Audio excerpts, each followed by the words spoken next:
Hi all, നമ്മുടെ 2026 കീം എക്സാമിന് വേണ്ടിയിട്ട് പ്രിപ്പയർ ചെയ്യാൻ ആഗ്രഹിക്കുന്ന പലരും ഇപ്പോൾ ഈ വീഡിയോ കാണുന്നുണ്ടാവും.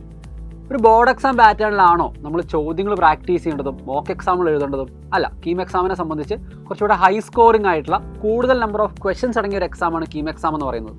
നമുക്കറിയാം, കെമിസ്ട്രിയിൽ 30, ഫിസിക്സിൽ 45, മാത്സിൽ 75 ചോദ്യങ്ങൾ നമുക്ക് അപ്രോച്ച് ചെയ്യാനുണ്ട് വിത്തിൻ 3 hours. അതിൽ തന്നെ കഴിഞ്ഞ വർഷമൊക്കെ നോക്കുകയാണെങ്കിൽ 594 ഒക്കെയാണ് ഹയസ്റ്റ് മാർക്ക് വന്നത്. ദാറ്റ് മീൻസ് ജെഇ പോലെയല്ല കീം എന്ന് പറയുന്ന ഒരു ഹൈ സ്കോറിംഗ് എക്സാമാണ്.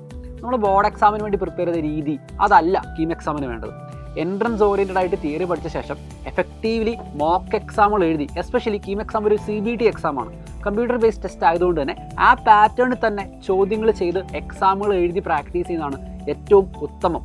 അപ്പോൾ നമ്മുടെ കീം എൻഡ് ഗെയിം പ്രോഗ്രാമിൽ നിങ്ങൾക്ക് വേണ്ടി എക്സാംസ് ഡിസൈൻ ചെയ്തിരിക്കുന്നതും ഈ ഒരേ ഒരു കാര്യം ഉള്ളിൽ കണ്ടുകൊണ്ട് തന്നെയാണ്. നമുക്ക് 2 തരത്തിലുള്ള എക്സാമുകളാണ് മോക്ക് എക്സാമുകളായിട്ട് കീം എൻഡ് ഗെയിമിൽ നിങ്ങൾക്ക് വേണ്ടി പ്രൊവൈഡ് ചെയ്യപ്പെടുക. ഒന്നാമത്തെ കാര്യം മൊഡ്യൂൾ എക്സാമുകളാണ്. മൊത്തം ടോപ്പിക്കുകളെ 12 മൊഡ്യൂളുകളായിട്ട് തിരിക്കുന്നതുകൊണ്ട് ഓരോ മൊഡ്യൂളും കഴിഞ്ഞ് നിങ്ങൾക്കൊരു മൊഡ്യൂൾ എക്സാം ഉണ്ടാവും. അരമണിക്കൂർ മാത്രം ദൈർഘ്യമുള്ള ഈ ഒരു മൊഡ്യൂൾ എക്സാമിനകത്ത് നിങ്ങൾക്ക് ഫിസിക്സ്, കെമിസ്ട്രി, മാത്തിൽ നിന്ന് 10 ചോദ്യങ്ങളായിരിക്കും ഉണ്ടാവുക. പിന്നീട് നമുക്ക് ആക്ച്വൽ പാറ്റേണിലുള്ള പ്രീ കീം മോക്ക് എക്സാം ഉണ്ടാവും. അത് ആക്ച്വൽ കീം എക്സാം എങ്ങനെയാണോ അതുപോലെ തന്നെ റെപ്ലിക്കേറ്റ് ചെയ്തിട്ടായിരിക്കും, സിമിലർ പാറ്റേണുള്ള റിസൻറ്റ് ട്രെൻഡ് ഓഫ് ചോദ്യങ്ങളെല്ലാം ഉൾപ്പെടുത്തിക്കൊണ്ടുള്ള ഒരു എക്സാം ആയിരിക്കും അത്.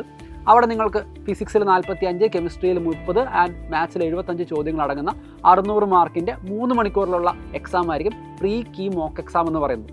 അപ്പോൾ ഇതെല്ലാം പ്രോപ്പറായി എപ്പോൾ എഴുതണം, എങ്ങനെ എഴുതണം എന്നുള്ള കാര്യങ്ങളടക്കം സൈലം നിങ്ങൾക്ക് വേണ്ടി ഓൾറെഡി പ്ലാൻ ചെയ്ത് കഴിഞ്ഞു. ബോർഡ് എക്സാം കഴിഞ്ഞാൽ ഉടനെ തന്നെ നമ്മുടെ കീം എൻഡ് ഗെയിം പ്രോഗ്രാം നമ്മൾ ആരംഭിക്കുകയാണ്. അടിപൊളിയായിട്ട് പഠിച്ച് 2026 കീം എക്സാം നമുക്ക് ക്രാക്ക് ചെയ്യണം. ഇനി നിങ്ങൾ അഡ്മിഷൻ എടുത്തിട്ടില്ല എങ്കിൽ എത്രയും പെട്ടെന്ന് അഡ്മിഷൻ എടുക്കുക. നമ്മൾ ബോർഡ് എക്സാമിൻ്റെ ആ ഒരു ചൂട് മാറുന്നതിന് മുൻപ് തന്നെ അതേ പാറ്റേണിൽ അതേ സീരിയസ്നെസ്സോട് കൂടെ നമുക്ക് കീം എക്സാമിനും കൂടെ പ്രിപ്പയർ ചെയ്യാം. കീം എക്സാം കഴിഞ്ഞിട്ട് നമുക്ക് റിലാക്സ് ചെയ്യാം. അപ്പോൾ അഡ്മിഷൻ എടുക്കുക. നമുക്ക് ക്ലാസ്സുകളിൽ കാണാം. ബൈ.